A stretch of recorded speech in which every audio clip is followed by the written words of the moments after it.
You know what that sound is, everybody? That's time for another episode of Iller and Filthier. I'm your host, Greg Eisenhower. My buddy Brian is with me from the STO. This week on episode 9, we're going to talk about Brat, the documentary, talk a little bit about those 80s movies, and then we're going to play a little game, a fan favorite called Saw It on the Internet. Woo! Yeah. Hey, Brian. So, what are you doing, man? Well, I sat back and thought about the things we used to do. We had a lot of fun. You really want to do this with me? Bro, you know I do.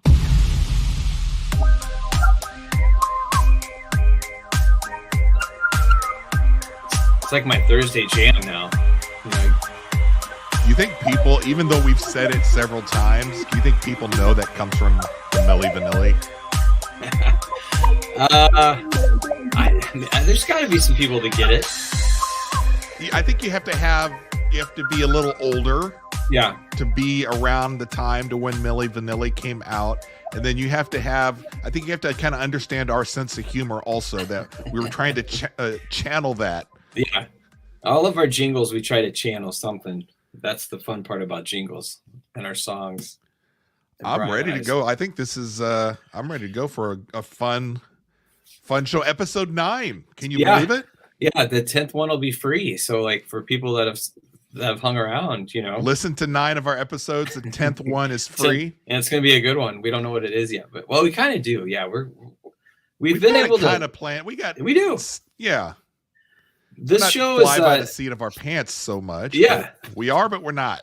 But it's been organic, and I think that's what's been super fun about it. Is Brian and I purposely are trying to make it a little organic and fun, and that's why we don't share things with each other sometimes. Like sometimes we do, sometimes we don't. But it just seems to make it more fun, and so we were trying to find a way to like organically go topic to topic, and so far it's been working out pretty well. And I think there's ways to connect on these episodes, so it should be cool. So explain how we got onto today's topic, because this was a text message that you sent to me just a few days ago. I think you were were you out of town or something? No, we were back, but we caught it. We went to Nashville last weekend, but on like early this week, Monday or Tuesday, I've been seeing it. I wanted to watch it. The Brat's documentary. I was like, I want to check that out. I was a big fan of those movies and those guys, and it's just our childhood. I feel, or my youth, I guess, not childhood, but like our youth and growing up, and like, so I was like, we checked it out. Rachel watched it with me. She loved it, and so I sent it to you, and just thought, as I heard people discussing it, on different outlets, I was like, maybe we should chat about this. Be a fun one to go through. Did you guys watch it when you went to Nashville? No, we watched it when we got back. Oh, so I'm kind of curious, like when it's just you and the wife on these trips, do you keep it strictly business, or is this kind of like the honeymoon when you guys get to leave and go out of town without the kids? Seriously. It's a little of both, but also like being the age we are, like coming back from the bars on Broadway at like midnight, just went right to bed, just conked, like just exhausted. Like, what are we doing up so late? Like, it's just so funny how your mind shift changes. Like, it's so funny. It's kind of sad, but it's funny, and it's something that I recognize. The fact that you guys are on this trip. You're going to Nashville, which is a fantastic city. I love going there. Yeah, it's a blast. You're without the kids. You're staying at a hotel. This is for work, right? Yeah, it was a work trip. So it was the first time Rachel's kind of joined me on a work trip. So it was fun. So you're telling you're telling the side chick, not this one. Yeah, I was just like, this is for the wives. Yeah. It sucks too, and people, and you can't even look at them in the club, and she's looking at you like, dude, what's wrong with him? Like. Then and then you're the people that you work with. I think you guys all have to understand. You'd be like, look, bring in some wives with us this time. No inside jokes. Nobody gets in trouble. Yeah, it was fun though, because my coworkers are great. It was fun. Like there was another couple that came, so a buddy and his wife, and then we brought some friends with us too, and then coworkers. So it was a fun mix of like getting to hang out and so we had a really good time. Nashville's awesome. Well, I know you had sent me the message if I had seen the documentary Brats, and I had heard about it because I saw the buzz, and I think with targeted advertisement on social media for people that are like us, our age, and I do think that the algorithms are picking up on a lot of the things that you and I talk about on our show, because Iller and Filthier, we've touched on a lot of different things, but it's definitely 80s and kind of, it was metal, and we're talking OJ, and it's just stuff that we kind of grew up with. So I think they were kind of pushing it heavy towards people like us anyways. Yeah, then the algorithms like just pepper me with OJ stuff now. And and the same. And I saw the thing with Bratz, and then I know I had inquired with my spouse, my wife. I said, hey, can we get this in the rotation? Because, it's a constant debate. Yeah, what are you watching? Yeah. What are we watching next? And then do we slot it in? Is this one to where we're watching in the living room? Is this the content that we watch in the living room? Or is this the one that before we go to bed in bed? That's Bridgerton. That's Bridgerton. Oh, is that Bridgerton for you guys? No, I'm just kidding. No, she's watching that by herself. Yeah. I tried that for, I think, one season, and I get it kind of, but I'm like, this is just not really very good. But she passed on it. And she's usually, she's all for the nostalgia also, but I think because of a lot of the critical reviews of it, and we'll get into it tonight, she was like, why don't you do that one on your own? I said, that's fine. I'll do it on my own. And then I think it was last night, Greg, and I know when Greg's like excited about a show coming up, because he's like, what's up? Are you ready to go? I'm hyped up for the show. And I am too. No matter what we're talking about, I think we make it kind of fun. And he's like, what'd you think of the documentary? And I'm like, rule number one of Fight Club is we can't talk about this stuff before the show. That's right. I love it. So it's a good policy to hold on to, because I was like, just save it for the show unless you really, really want to know. Sometimes it's more of a casual me, just like, are you like, yeah, man, it was good, or like, like don't need all the details, but I just like to see. That's the tough thing that I'm maneuvering about, because as much as I would love to, like, if we didn't have a show, I'd be like, oh, dude, and just kind of just texting you about it.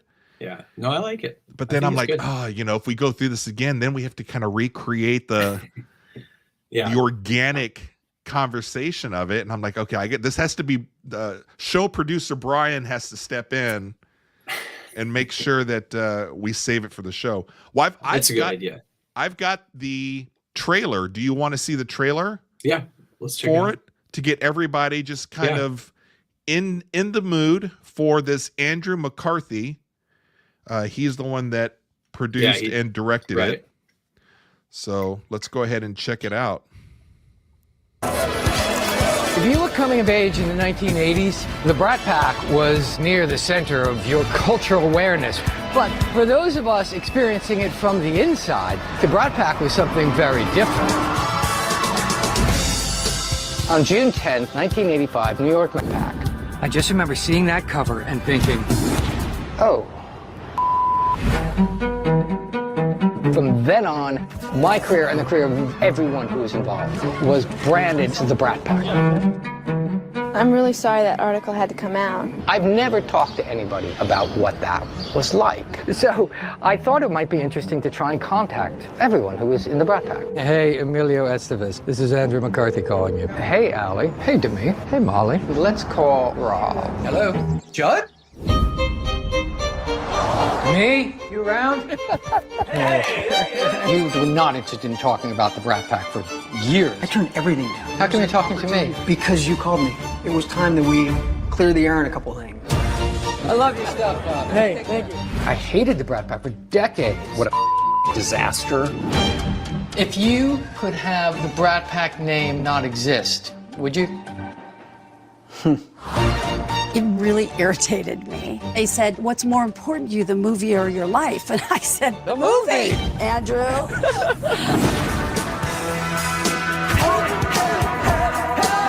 Have you talked to the others? The others, like, again, it feels like a cult or something. Yeah.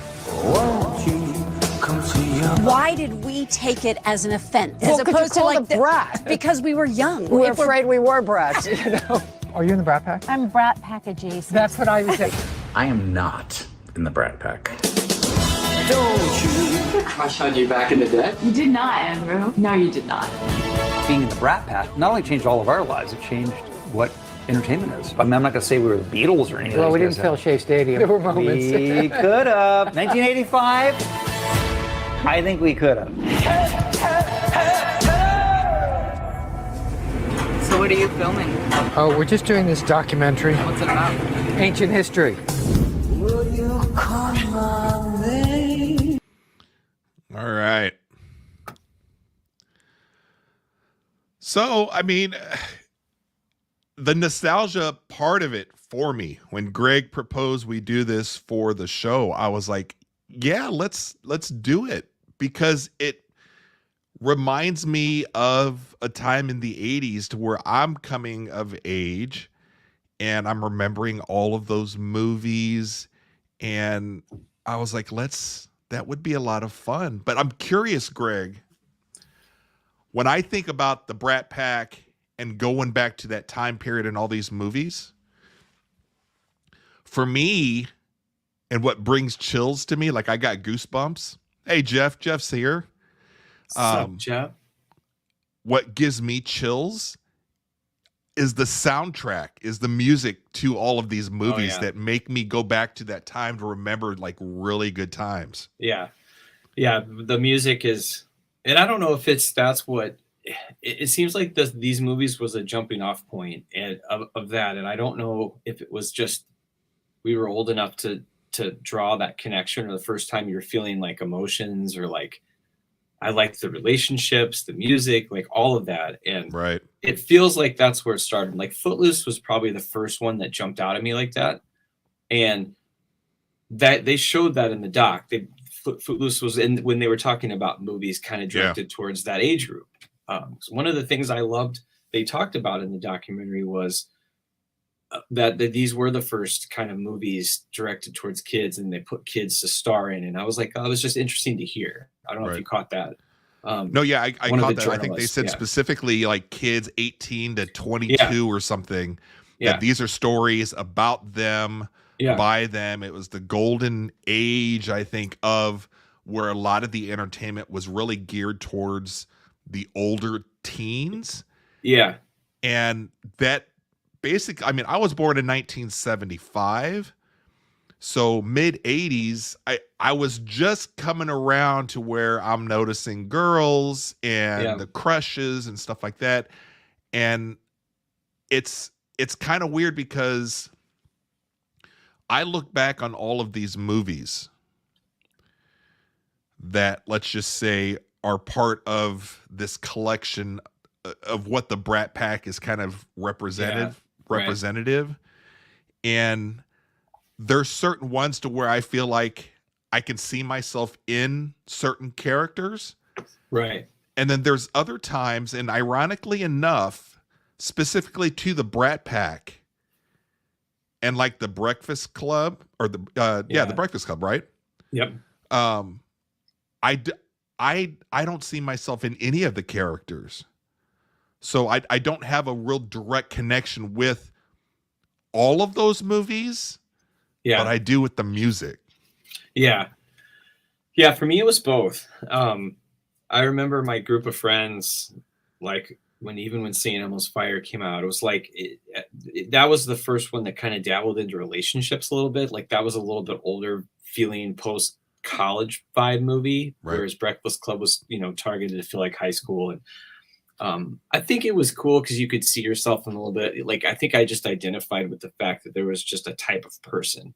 Like they tried to hit the cliche, like stereotypical, like high school kids, and then in St. Elmo's Fire, that one was more like we all would talk about which person we were. Like there was this, like the way they handled their relationships or whatever. And it was just, I just remember that always like being like, oh, which person am I in the show, And do you remember off the top of your head any of the storylines or characters or the the stereotypical character that they were setting up? Like, who did you identify with? Because I have a hard time in trying to figure that out myself. Yeah. The only one I can even think of off the top of my head, you remember Can't Buy Me Love? Yeah. Yeah. Of course. I kind of relate to him a little bit, but not really. Yeah. Yeah. No, I think it wasn't so much a relation to some of those, but like in St. Elmo's Fire, like I loved Kirby, the character that Emilio Estevez played, because he went like crazy for this girl and like drove up to this like cabin to try to meet her, and she was with somebody else. And I was like, I always did dumb stuff like that. I'd be the guy that would be like, oh, she's amazing, I'm gonna chase after her. But yeah, just the music and I think you see a little bit of yourself in all those characters in some way, like thinking about Breakfast Club specifically. Like, I mean, I was kind of a jock, but not really, I wasn't like the stoner, burnout guy, Right. like Judd Nelson, and I wasn't the nerd per se. It's like, but you could see yourself in like all of them a little bit. Right. And same with the girl characters too, like it's like you knew people like that or Right. Oh, something. yeah. That's a good way to put like it. I could see people from my school in those characters or whatever. Well, the whole idea behind the documentary that I took from it, and this was Andrew McCarthy, this was his kind of pet project, kind of came about from an article that they referenced from New York Magazine. Yeah. And oddly enough, and I'm glad that they did, and it was kind of an awkward moment in the documentary where the article itself, and I actually read through it. Did you get a chance to read through the article? No, I should. Yeah. Because this threw me off when it got to this point. So it's by, yeah, go ahead. Go ahead. No, you go ahead. Well, I was going to say, the author was David Blum. Okay. And apparently the article was not very favorable. And it actually was the first thing to kind of cast a negative light over the Brat Pack. And it's what I think a lot of them point to as the genesis of this negativity of this collective name of the Brat Pack. It wasn't as cool as where it was initially taken from, the Rat Pack, from back with Dean Martin and Sammy Davis Jr., where, those guys just had it all. And this was an article. It was almost kind of like a hit piece I took from it. Yeah. Yeah. And he was able to, Andrew McCarthy, for the documentary, towards the end of it, bring this author or the person who wrote it. That was at the end, right? That was towards the end. Down. Yeah. Okay. Yep. And he kind of, and I felt a little tense listening to it because, Andrew McCarthy obviously holds there's a lot of therapy, I think, that he had to go through because of this name that they tried to break out of, this Brat Pack. And I think that's also why Molly Ringwald didn't want to do this this documentary. And they Same with what's his name? Judd Nelson. Judd, but then also the Michael Anthony Hall. Oh yeah, Michael Anthony Hall. Yeah. So being part of the Brat Pack wasn't a thing that any of them wanted to be a part of, and especially after this article had come out. And they hold a lot of resentment towards the guy who wrote it. And Andrew McCarthy, straight out, he said, "Do you have any regrets on what you did?" Yeah. And the guy was like, "I mean, not really." He said he understood why they were upset about it. But he kind of just said it's one of those things to where when you're a movie star or you're famous, this is part of the stuff you have to deal with. Yeah. Yeah, this caught me by surprise because I had never thought of it as negative. I always thought it was a cool nickname.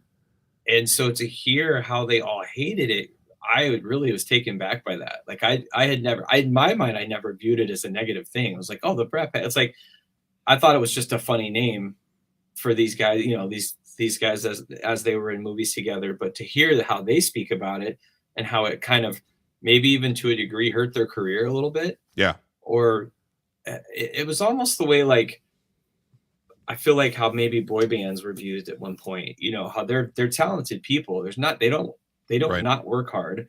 They're very talented, but they were just, there was like the stigma. And I think that's what they kind of got into, was like, they wanted to be away from each other purposely. They didn't want to like be in a movie with another person for that reason, and that they were going to be like, oh, it's another Brat. I think when he talked to Rob Lowe said that there was several movies that he was offered. He says, I'm not doing it if Andrew McCarthy's doing it, because I don't want to be associated with this group. Right.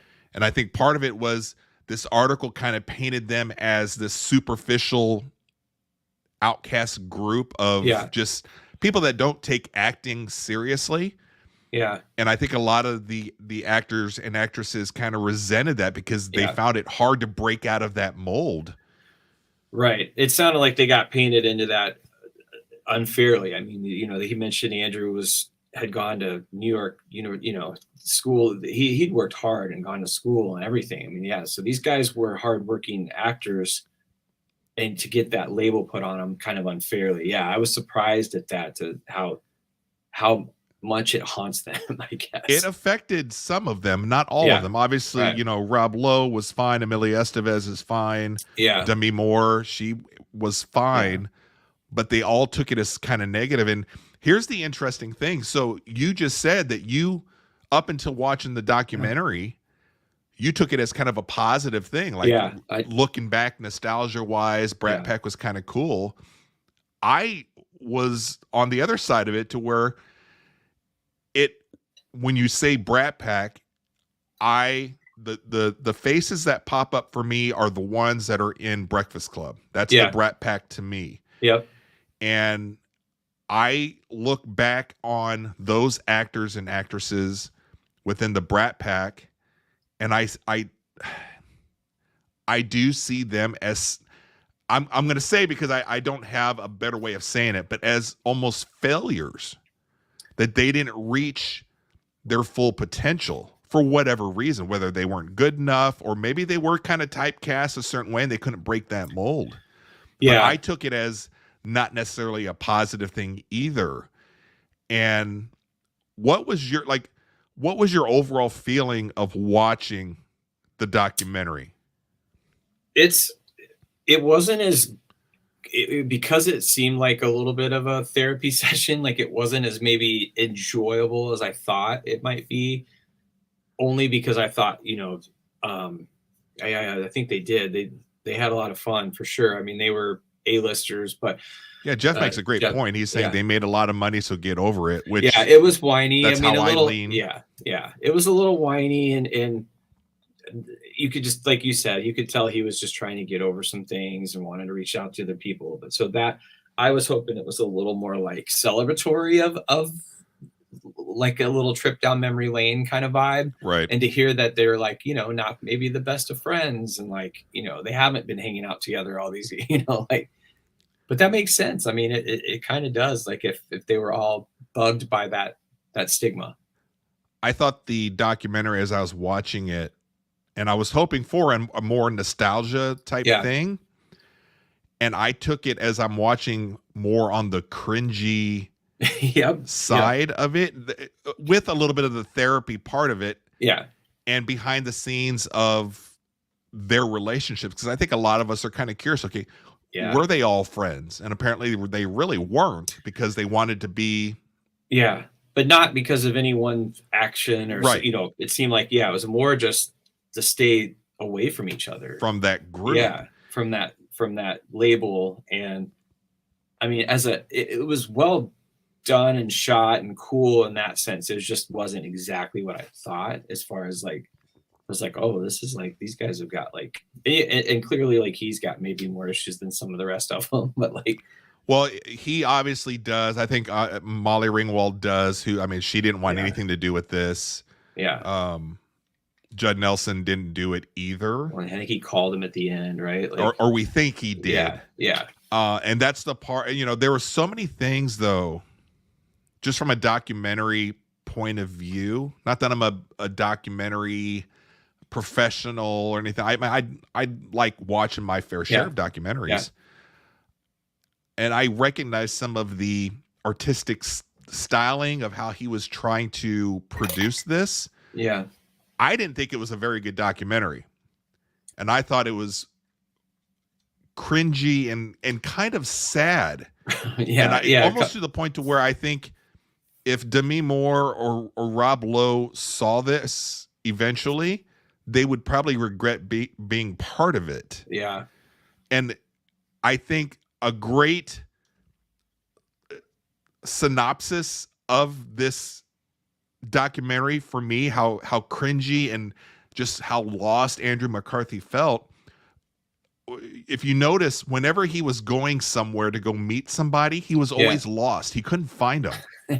You know, he's like in his car and he drives past the wrong street. Good point. Yeah. And he's never, and I'm just like, oh my, this guy, he's got some, there's other issues going on. And I just felt sorry for him. Yeah. And I don't think that's what he intended. Probably not. And I liked his I thought Rob and Demi, especially Rob, brought such a positive light to it too. You know, they seem to be like, dude, like, you know, like it is what it is. Like, you know, they seem to have a little more positive, like, I thought Rob just seemed like his character on Parks and Rec. He just seemed like he's got a good life. He's happy. He's not. Don't you think that comes with being the more successful of the two? Probably. Yeah. That he felt like, I think he senses sitting across from Andrew McCarthy and knowing the stigma attached to this Brat Pack thing. I think he was trying, because I agree with you. I took Rob and Demi as being a little more upbeat and trying to lift people up from this. But then also I'm like, they're obviously the more successful of that group. They seem like the elders to a degree. Like, but Andrew McCarthy was in just some killer movies though. He had a run that was just awesome. I mean, between Mannequin and Weekend at Bernie's, I mean, just some funny and all the like. There was the ones he was in with like Robert Downey Jr. There was a couple of those. I can't think of the names, but some of those, they're a little more serious, but there's some good movies like during that era that he was in. And I think maybe what Andrew McCarthy and maybe a couple of the other ones wanted more of the bigger roles to where it's a little more dramatic or serious of roles, and they just couldn't get to them. It's hard. Remember a lot of their movies, to be honest with you. But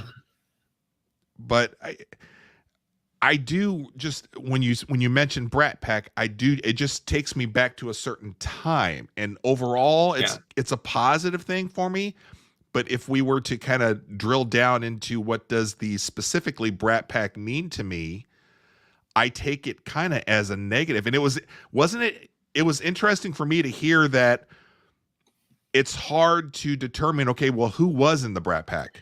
Yeah. There's a lot of, like you said, there's the core, and then there's the adjacent ones. Like somebody made that reference. I'm a Brat Pack adjacent, because there's definitely like a little spillover of people. I was like, oh, I forgot, like that Timothy guy. I forgot his name. He's one that's like, oh, I forgot about him. But yeah, he kind of was in that. They talked about realm. Tom Cruise. Was Tom Cruise? Yeah. Part of the Brat Pack. He kind of, yes and no, because Outsiders. I mean, Outsiders had all those guys. Like, you know, it's hard to kind of put in there. So whenever I think about that, and if I were to say, well, which actors were part of the Brat Pack, for me, it's the Breakfast Club group. But yeah, when St. Elmo's Fire, because it's St. Elmo's Fire. It's those two kind of together, right? So you start then you're kind of debating, okay, well, who's part of it? And then it was funny because a lot of them that were kind of adjacent or just right outside of that main group that we all think about, they like, specifically were on camera saying, I don't want to be known for that, or don't put me in that group. Yeah. And I forgot about John Cryer. I completely forgot that he was in, because I'm not super familiar with is he 16 Candles or Pretty in Pink? He's Pretty in Pink, right? Those two movies run together for me. Same. And because Anthony Michael Hall was in 16 Candles, John Cryer was in Pretty in Pink, but so was Andrew McCarthy. So that's where, like, I get, but I had forgot about John Cryer even being kind of a part of that scene. Yeah, and he was specific. Like I am not I am not Brat Pack. Yeah. And it's just, it made me feel bad. And I'm not sure that was his intent on doing it. Yeah. Yeah. But it's funny too, because when I think of his characters, he plays kind of the same character in all the movies I can think of that he's in. He's kind of the Vince Vaughn character, where Vince Vaughn is always Vince Vaughn. He's this guy, yeah, and he, you don't ever hear him with an accent or like, Is he supposed to be kind of the everyday guy that most of us are supposed to?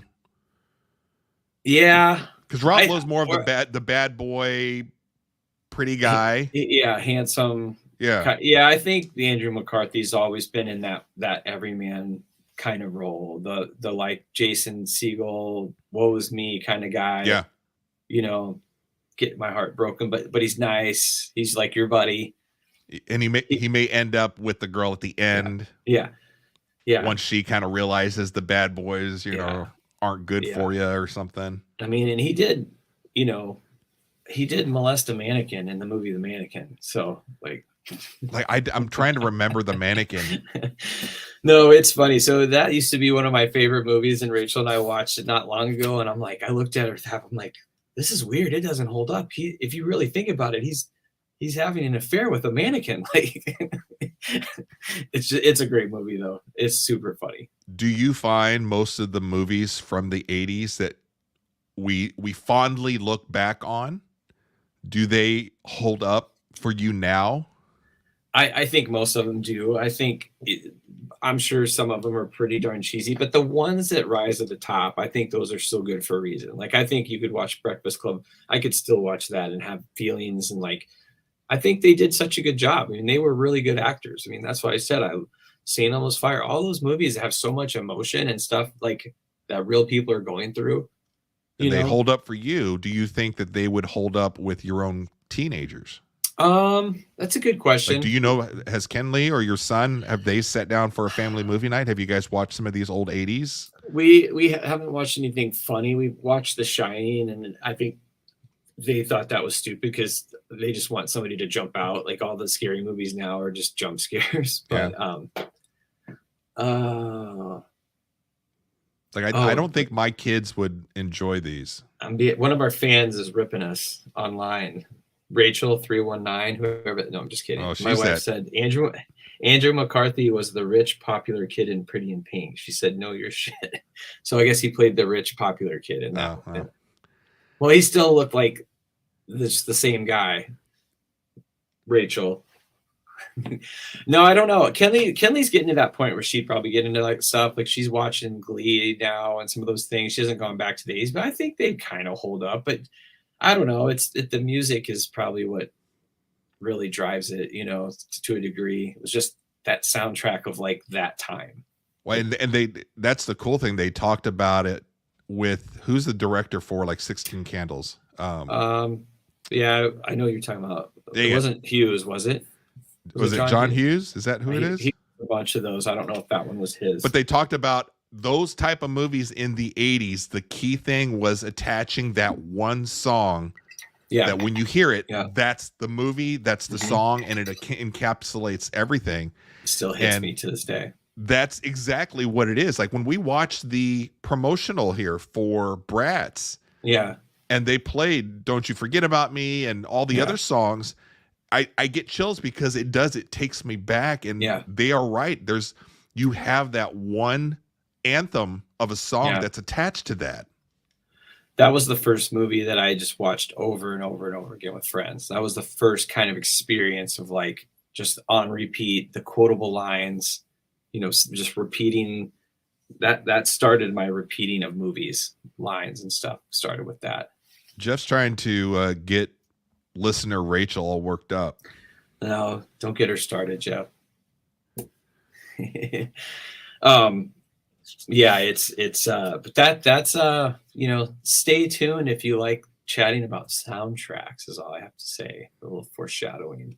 Yeah, that would be a fun one. Yeah. One other thing that I took from the documentary, and this is from my photography side, because for those of you guys that don't know, my business that I have. I'm a photographer, videographer, and I do some kind of documentary style things. I think there's a few gigs that I've done in the last few months that I would say are within where I'm interviewing certain people. And one of the styles that I recognize that he was trying to do was where the video guys break that fourth wall, or is it the fourth wall that you break to where you see them actually in the shot? Oh yeah, you can see the guys with camera and stuff. Yeah, right. Yeah. Something wasn't right in the way he was trying to do that. Like it was more of a distraction for me. And I compare that to, if you've seen McCartney 3-2-1. Yeah. To where when you see the guys with the cameras and the tracks that the cameras are on and those actually make it into the shot. Yeah. That's not distracting. And I can see the style that he's trying to do. That's but on funny. this one here, it was kind of weird. And I don't know if this was kind of like, well, he filmed some of it from his phone, didn't he? Or he had, like, because I think there was one scene. She was like, "Why do you have your phone on me?" Was that Allie? Maybe, yeah. She's cool. She seemed cool. She was on the couch or something, Yeah. And then he's like putting his cell phone down. She's like, "Are you recording me or what?" And he's like, "Yeah, I'm just getting a second angle." Yeah. So, how many times have you done that with your phone? I keep my tripod by the bed, actually. Oh yeah, yeah, of course. Which I actually do keep my tripod in the bedroom a lot of times, just because I'm always working with it, and Amy wants me to get it out of the living room when people come over. Yeah. And so I end up putting it in the bedroom, and her sister came over one time, and I think she used our bathroom or something, came out and said, "Why is the tripod in your bedroom?" So don't worry about it. You asked too many questions. Yeah. Yeah. Don't worry. Don't open doors. So anything else that you took from the documentary? No, I don't. Not necessarily. We hit on all the main things. Yeah, it was fun to watch. It was entertaining. But yeah, it's just cool. I like the nostalgic pieces of it. It was also interesting to know that the article that all of this was based off of, like the main guy that was the center for the Brat Pack was Emilio Estevez. Like that was what the article was supposed to be about him, and then they included a few more of them as that group, but he was like the main one, and he's obviously been very successful. Yeah, it's like at the same time, I can't think of anything super recent he's done. None of them really. I mean, Rob's probably the only one just from shows, his success on some of the TV shows he on, which were great, I thought. But yeah, I'd say between, who do you think the most successful of that group turned out to be? Is it Rob or Demi? I'd probably say Demi and then Rob. They're probably pretty close because I mean, Judd didn't do very much, I feel like. Yeah. Ali, Emilio did fine. So those three for sure. Yep, he did a lot of stuff. But Ali Sheedy, no. Yeah, she didn't, but yeah, and Molly Ringwald didn't do much at all after that. I think she got into like the mom life and stuff. I thought I saw something where maybe she's, kind of just got away from that altogether. Yeah, I see on IMDb, it said Andrew McCarthy reached out to Judd Nelson to join the Brat Pack reunion, but Nelson politely declined. So that's how I kind of took it at the end, to where I thought he was going to pull out after the credits rolled, that Judd Nelson would come out or Molly would come out and we would see them like briefly. And just with the tone of everything, I almost think that he faked that. Yeah. Yeah, that could be. Yeah, because that'd be kind of funny if that was the case. All right, well, I think we did pretty good breaking that one down. Brat's Andrew McCarthy's documentary. And I think, are you ready to go into the I Saw It on the Internet? Yeah. You ready for that? Yeah, we can do that. Yeah.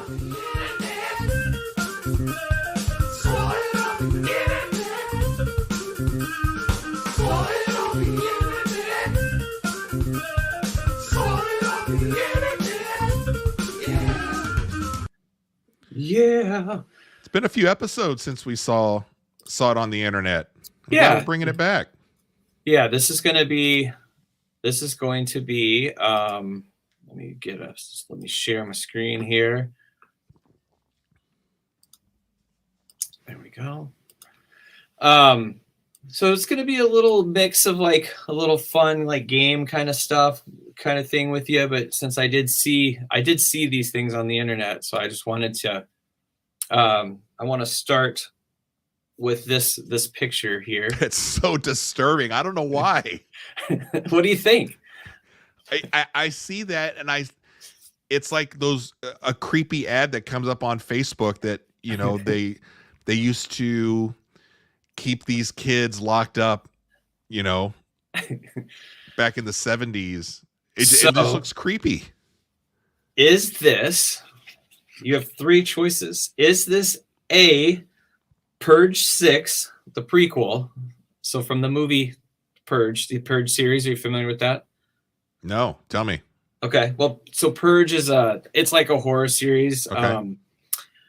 Essentially, I've seen a lot of horror stuff, but not horror stuff. Horror, yeah. This is more horror, not the horror stuff that you like. Okay. The short films you like. No, it's the Purge is essentially a series about where every so often the society takes off where anything goes for like a weekend. Yeah. And they think that gets everybody's badness out of them, so you can kill, rape, murder, steal. You just get it out of the way. Oh, okay. And then life comes back to normal. But so there's a lot of mask wearing and stuff. So this is this Purge 6 coming out? It's called the prequel. Okay.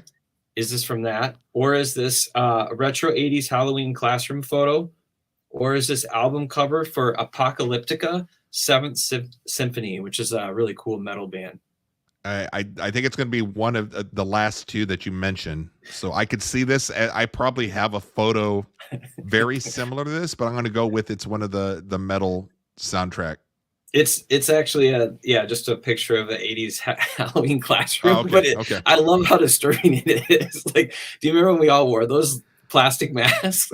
I am pretty sure. So there's a Darth Vader. I know I've worn that. Yep. Superman, I may have. Yeah, Gene Simmons is back there, and who's the guy with stars and stripes? Is that Captain America or something? Maybe. Or who's the guy that does the motorcycle? Yeah, that's what I was thinking. Evil Knievel. Evil Knievel, that's probably him. Yeah, Dracula, I see there. It's great though.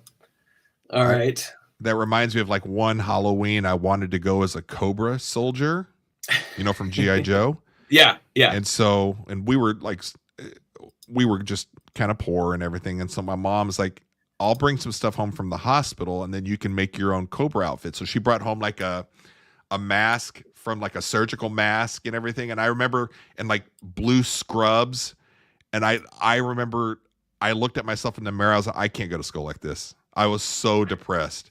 I tried doing it, but That's funny. Awful. All right, Brian. So these two are a little fun I wanted to have with you. It's a little bit, we're going to get back to like solid on the internet a little bit. I had a couple slides I wanted to show you because I think it's funny. Some of this has to do with just growing up. And the vinyl and plastic, dude, you're right. Sticking your tongue through that little hole in your mouth, you know? So some of this has to do with we're getting older and trying to recognize stuff. We've talked about how like when I don't recognize the guests on SNL, that I know I'm about done. It's time to check out. Right. All right. So this on the Billboard Top 100, two of these artists are on there, and one is not. And I want you to figure out which one's not. So Shabuzi, A Bar Song, Sexy Red, Get It Sexy, or Willie C, Tropical King. Which is the imposter? A total guess. I'm going to say Willie C. Why is that? It's the least ridiculous of the other three. You did good. Good job. Oh, really?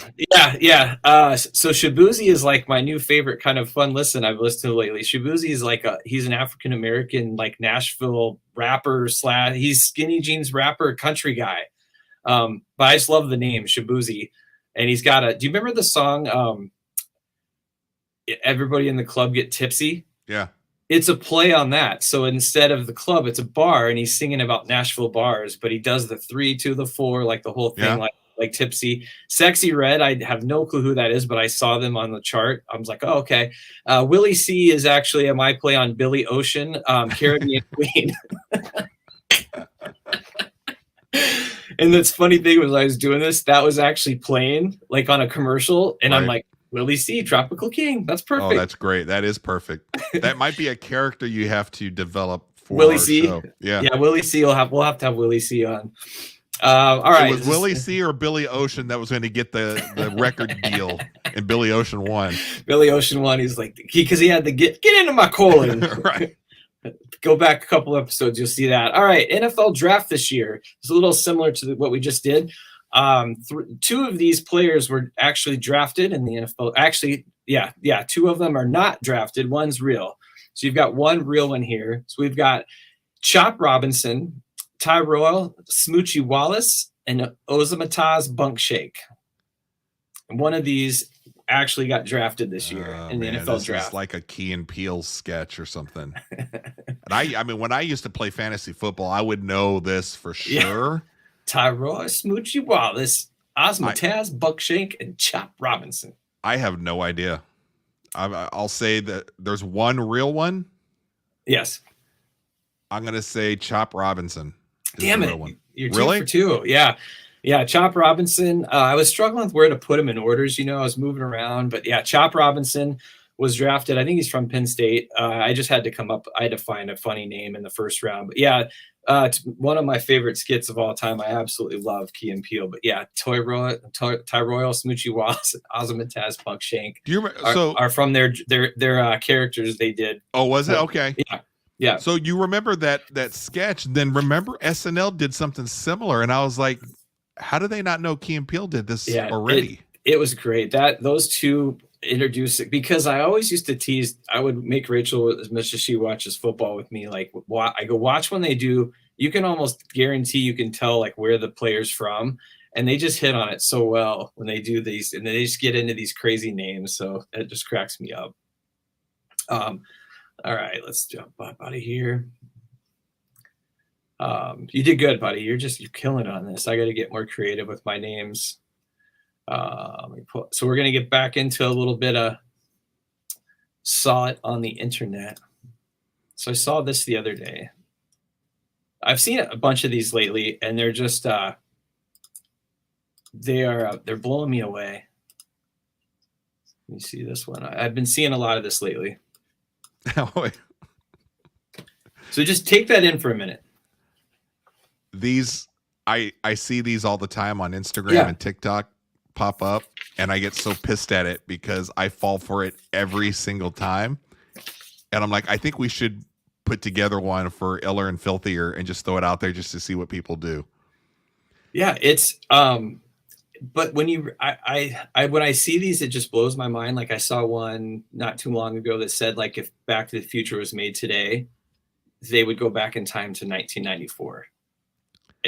I mean, if you think about that movie and how far the 50s felt like when they went back, and like it was like another world, right? And so it's just funny to think that if you traveled back. So when I think about 2024, 1981, and 1938, all right. Does the math work out on this one? I thought it did. That's the problem. Like I am terrible at math, and this is what these slides do. So the original meme or whatever for this is something like this, to where they say this 2024 is the same as when the Beatles came out for our parents or something when we grew up or whatever. Well, what they do now on TikTok and Instagram are like 2024 is as far away from the year 2000 as when the Declaration of Independence was signed. And so they have it on there, and you start looking at it and you're like, wait a minute, the math's nowhere near that. But it has like 150,000 views. And so people just do the most ridiculous things and nobody calls them out because, you know what I'm saying? We're not doing the math. 1990, let's see, 2024 minus the 1981. Yeah. See, this just doesn't look right. But it probably is. I just don't know the math. So I'm like, yeah, 24? they're both 43 years. Yeah, they're both 43 years. Are they? Okay. Yeah, so it just caught me like it's a funny one when you see it, because when you think of 1938, I mean, that's like it's freaking Titanic time, 20 years after, so I started thinking about this. Okay. In 1938, 1981, and 2024, I went and looked at the #1 song of the year that year. These are lyrics from said songs from each of those years, and I need you to figure out which one's which. So these are 3 separate songs tied to these years, and just like a little verse, if you will.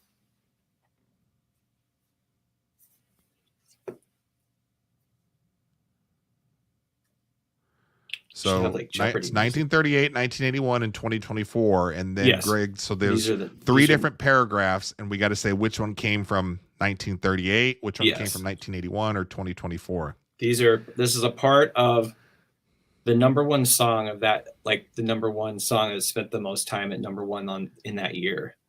All right, I didn't even know if 1938 had a #1 song. And just because I am so kind of anti-music that's out currently, for no reason other than I'm just an old grumpy guy, the dumbest paragraph is going to be 2024, and that would be I dropped it. Yes, on the way I dropped it.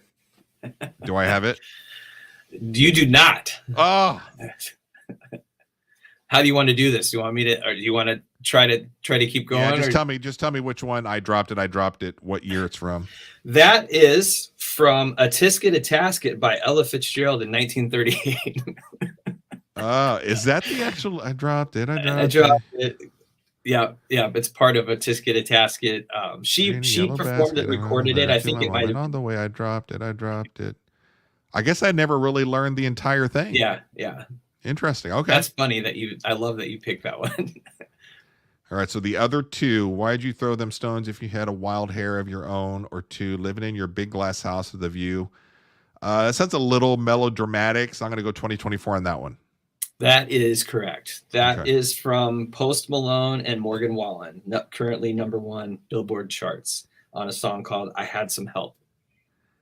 And then the other one, now that you're saying it's so 80s. That's 80s there. 1981. She'll expose you when she snows you.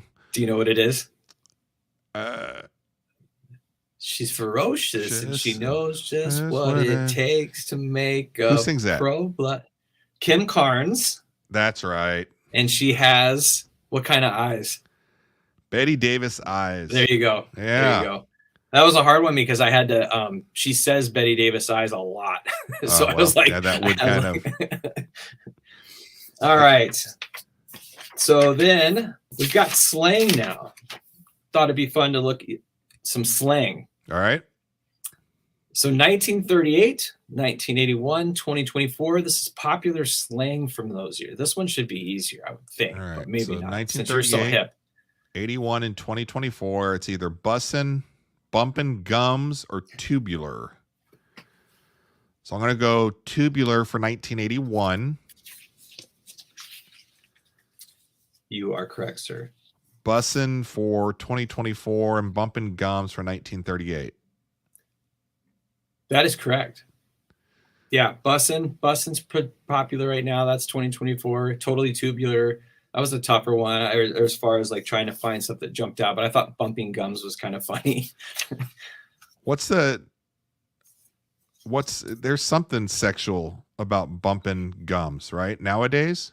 There could be. I mean, we can make anything sexual. Yeah, but there's what's it when you bumping uglies? I don't think so. There's something. It's the when you got the scissors going. I don't know what. Isn't that bumping? I don't know. I don't think so. Where's listener Rachel? She might know. Rachel, help us out. It's bumping something. Phone a friend. Bumping bunnies. No, I thought that's what that was, but maybe not. So that was let me pull that. What happened? There you go. So I have one. Well, I didn't do a slide for this one, but just some fun. Like I thought this was fun to talk about. I was looking at inventions in those times. So again, so 1938, the ballpoint pen, the strobe light, and freeze-dried coffee all were invented in 1938.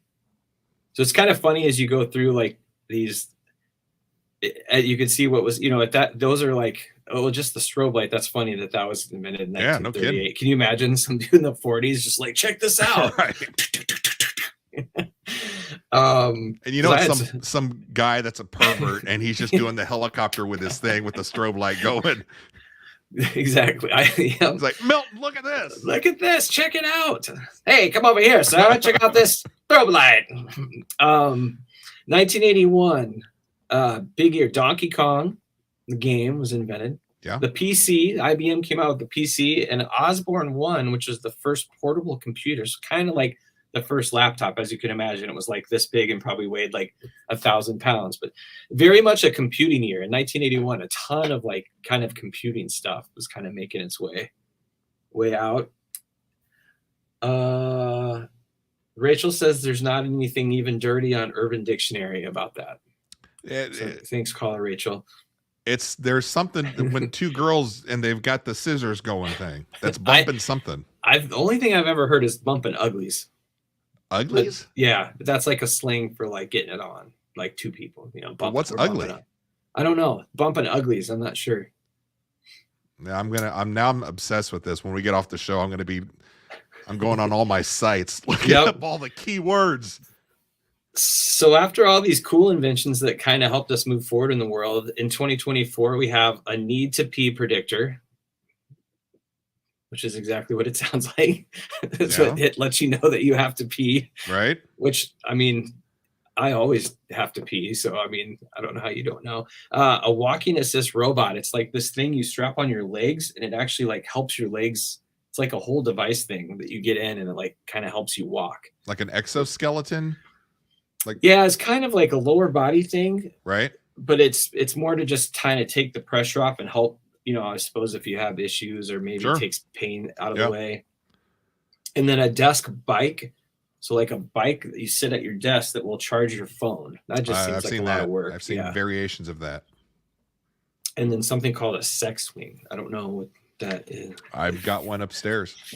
Actually, I do have a friend that has that. That's awesome.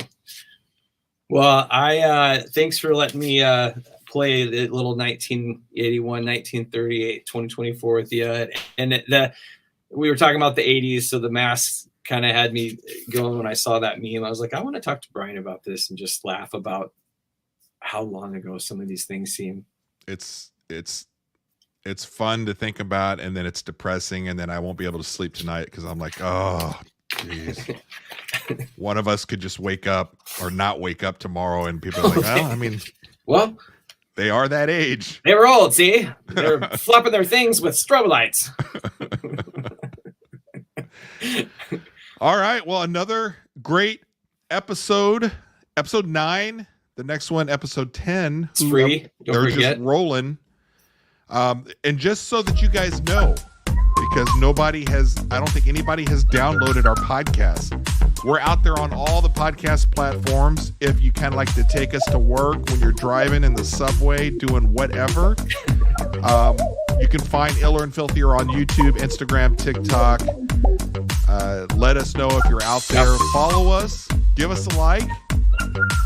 What else can I beg for? Yeah, like boob shots. Boob shots, send them to both of us. Where's that listener, Rachel? Send us something tonight.